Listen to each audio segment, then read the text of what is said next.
السلام عليكم ورحمة الله وبركاته. النهاردة معاكم فيديو جديد. لو أول مرة بتشوفوا قناتي وإن شاء الله تعجبكم فيديوهاتي، أرجو الاشتراك في القناة وتفعيل الجرس عشان يوصلك كل جديد من الفيديوهات القادمة بأمر الله. النهاردة هعمل لكم بريك تحفة جدا من غير بقى عجن ومن غير فرد. هنعمل بريك مورق، شايفين ما شاء الله اللهم بارك، وحشوة مميزة. يلا كده نسمي الله ونشوف عملنا وصفتنا الجميلة دي ازاي. بسم الله الرحمن الرحيم. بسم الله الرحمن الرحيم. هنعمل النهارده البوريك باللحمه المفرومه.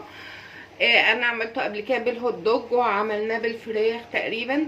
ممكن الحشوات دي زي ما انت عاوزه هعمله لكم النهارده باللحمه المفرومه. وهقول لكم ازاي تبقى اللحمه من جوه متماسكه وحلوه. انا ببقى معصجه لحمه مفرومه عادي اللي هي بتبقى بملح وفلفل وبصلايه، وبعصجهم على النار. معايا هنا نص كوبايه من السمنه مدوباها. معانا هنا فلفل الوان زي ما انت عاوزه، اخضر احمر اصفر المتوفر، بتضيفيه كده على اللحمه المفرومه. نسبه الفلفل برضو حسب ما انت بتحبي. انا بحب احط خضار كتير في الحاجه عشان الولاد اللي مش بياكل خضار بتدخل وسط الحاجه بيبقى طعمها حلو، برضو بتبقى مغذيه. تمام اهو. انا ما رفعتش الفلفل معاه على النار. ليه؟ لان انا لسه هدخله الفرن، فانا مش عاوزاه يبقى طعمه زي ما يكون دايب، لا انا عاوزاه يكون ليه طعم. تمام. ومعايا اهو لفتين من الجلاش اهو. انا بستخدم جلاش رانيا، ده كويس. ممكن الصاوي حلو قوي، وممكن الصواف، الناس ضميطه الصواف برضو حلو قوي. شايفين اهو بالشكل ده. ماده الربط بقى اللي انا هدخلها مع اللحمه المفرومه ايه؟ شويه جبنه موتزاريلا. ممكن تحطي شويه جبنه موتزاريلا وممكن تحطي بيضه، هتربط لك اللحمه في بعض عشان لما تيجي تقطعي ما تبقاش مفرفطه، تبقى متماسكه جوه. شايفين بالشكل ده. قلبها كده بس، اخلطها بس كويس. ممكن تحطي بسطرمه ده اللحمه المفرومه، ممكن تحطي اي حاجه، رموم مدخن، ممكن تحطي يعني الحشوه دي. بقى عندك صدر فرخه ولا حاجه، قطعيه حطيه عادي، اعملي اعاده تدوير ليه. ممكن تحطي بطاطس زي ما انتي عاوزه، ترجع لك الحشوه. هفتح اهو لفه الجلاش، هفتح واحده واحده. شايفين هو الجلاش ده بيبقى حلو قوي، بيبقى طري كده وجميل، مش بيبقى مهرود ولا ليه ريحه ولا اي حاجه. تمام. هاخد كل ورقتين ابتدي احشيهم، كل ورقتين.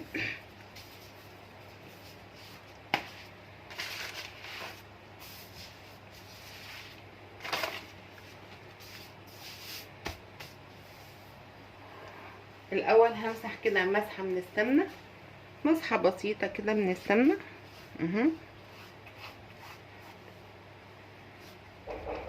بالشكل ده، مسحه بسيطه. وابتدي احط الحشو بالشكل ده اهو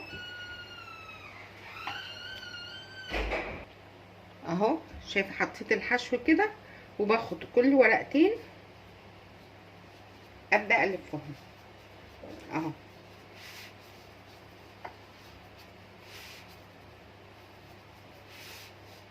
واحطها في الصاج.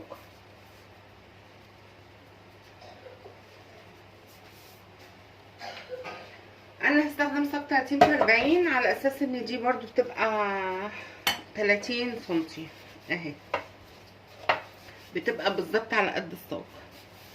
هي الورقه برضو 30 في 40 على فكره اهي. نبدا نحشي واحده تانية.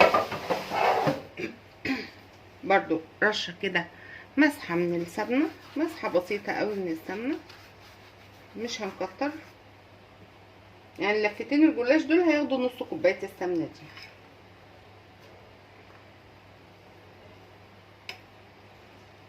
وبرضو على فكره كتري الحشو تقلليه برضو يرجع لك، بس في الاخر بيبقى طعمه حلو قوي. تنفع عشاء، تنفع غدا، وجبه جميله يعني. خدت كده طبقتين.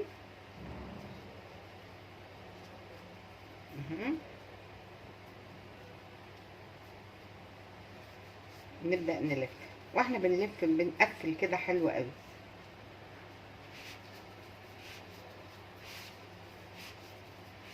شايفه بالشكل ده، واخدها برضو ارصها في الصاج.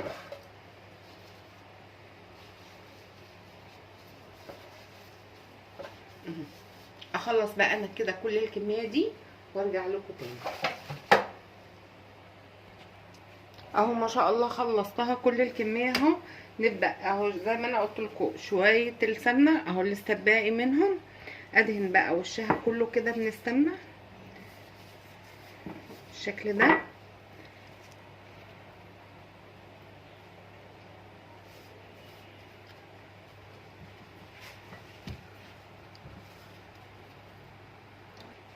دهنتها كده كويس قوي. ابدا بقى اقطعها. بتقطعيها القطعه اللي انت عاوزاها. انا دايما بحب اخد كده من النص. دهنت السمنه كلها في الاول عشان ما تضايقنيش وانا بدهن بالفرشه كده.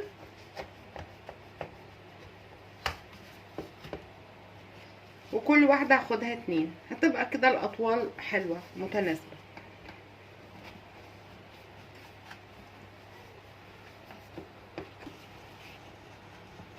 خلاص قطعتها بالشكل ده ماشي.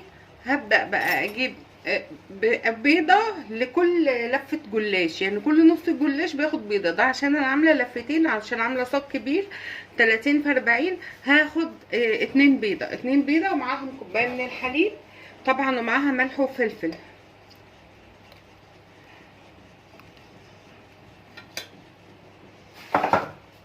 اضربهم كويس قوي مع بعض.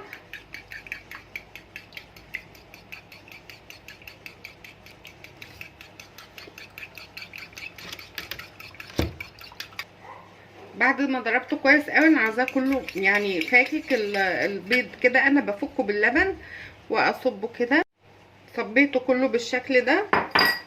هستنى عليه بس شويه صغيرين. هو ما شاء الله هو بدأ يتشرب شويه صغيرين، 10 دقايق يتشرب وبعد كده ادخله الفرن.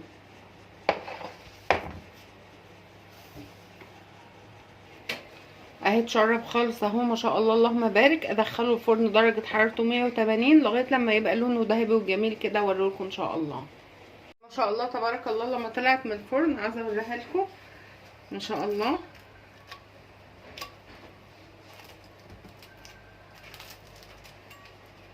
عايزه اوريكم جمالها.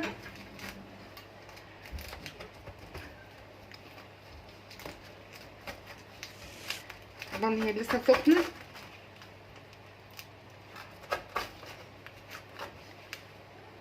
اهي ما شاء الله اللهم بارك. هي سخنه جدا بس شايفين طبقاتها، شايفين ما شاء الله تبارك الله. اتمنى ان الوصفه دي تكون عجبتكم. لايك وشير تفعيل الجرس عشان يوصل بكل جديد. نتقابل في وصفه تانية باذن الله، والسلام عليكم ورحمه الله وبركاته.